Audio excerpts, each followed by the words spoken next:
బాధితురాలికి అండగా ఉండాల్సిన ఓ police constable కీచకుడిగా మారాడు. సమస్య పరిష్కారం కోసం ఓ యువతి మేడ్చల్ పోలీస్ స్టేషన్ కు వెళ్లింది.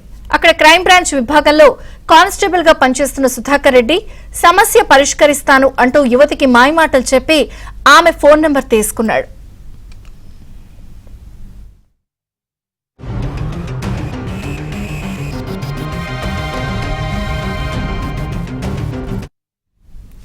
చివరకు యువతితో పరిచయం ప్రేమగా మారడంతో ఆమెను గర్భవతిం చేశాడు. చివరకు ఎవరికైనా చెప్తే చంపుతాను అంటూ కానిస్టేబుల్ సుధాకర్ రెడ్డి బెదిరింపులకు పాల్పడ్డాడు. దీంతో ఆ యువతి సైబరాబాద్ సిపికి ఫిర్యాదు చేయడంతో కానిస్టేబుల్ సుధాకర్ రెడ్డిపై పలు సెక్షన్ల కింద కేసు నమోదు చేసి రిమాండ్కు తరలించారు.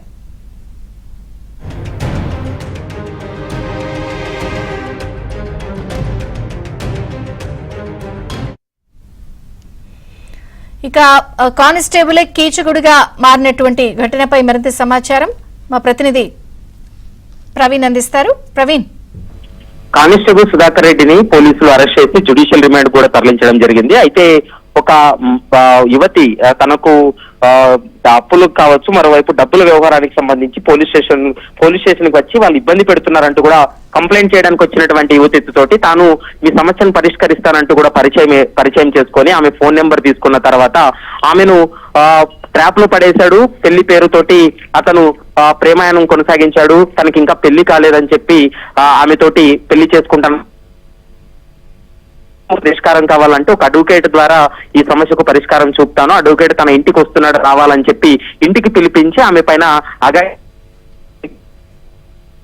విధంగానే పెళ్లి పేరుతోటి ఆయన అఘాయిత్యానికి పాల్పడంతో ఆమె గర్భం దాల్చింది. తర్వాత ఈ విషయం బయటికి రాకుండా ఉండాలి అనే ఉద్దేశంతో పెళ్లి కాకుండానే గర్భం దాలిస్తే తనకు పరువు పోతుంది కాబట్టి అబార్షన్ చేయించుకోవాలని చెప్పి ఆమెను అబార్షన్ చేయించినటువంటి పరిస్థితి కూడా కనపడుతుంది. ఈ వ్యవహారంలో పెళ్లి చేసుకోకుండా మోసం చేయడం, మరోవైపు ఆమెను బెదిరింపులకు దిగడం, ఆమెను హత్య చేయాలనేటువంటి కుట్ర కూడా చేశాడనేటువంటి అంశాన్ని ప్రస్తుతం బాధితురాలు కూడా పోలీస్ స్టేషన్ లో కంప్లైంట్ చేయడంతో కానిస్టేబుల్ సుధాకర్ రెడ్డిని అయితే మాత్రం అరెస్ట్ చేసి జ్యుడిషియల్ రిమాండ్ కూడా తరలించినటువంటి పరిస్థితి అయితే స్పష్టంగా కనపడుతుంది.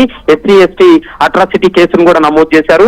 గతంలో కూడా సుధాకర్ రెడ్డి అల్వాల్ పోలీస్ స్టేషన్ లో విధుల్లో ఉన్న సమయంలో కూడా ఆర్థిక పరమైనటువంటి లావాదేవీల విషయంలో కూడా సుధాకర్ రెడ్డి తలదూర్చి కొంత బాధితులకు ఇబ్బందులకు గురి చేశాడనేటువంటి అంశాన్ని కూడా ప్రస్తుతం పోలీసులు గుర్తించడం జరిగింది. గతంలోనే అతని పైన కేసులు ఉన్నాయనేటువంటి అంశాన్ని కూడా పోలీసులు గుర్తించారు. ప్రస్తుతం బాధితురాలు ఇచ్చినటువంటి కంప్లైంట్ కొన్ని ఆధారాలను బేస్ చేసుకుని సుధాకర్ రెడ్డిని అయితే మాత్రం జ్యుడిషియల్ రిమాండ్ తరలించినట్లు సమాచారం అందుతుంది.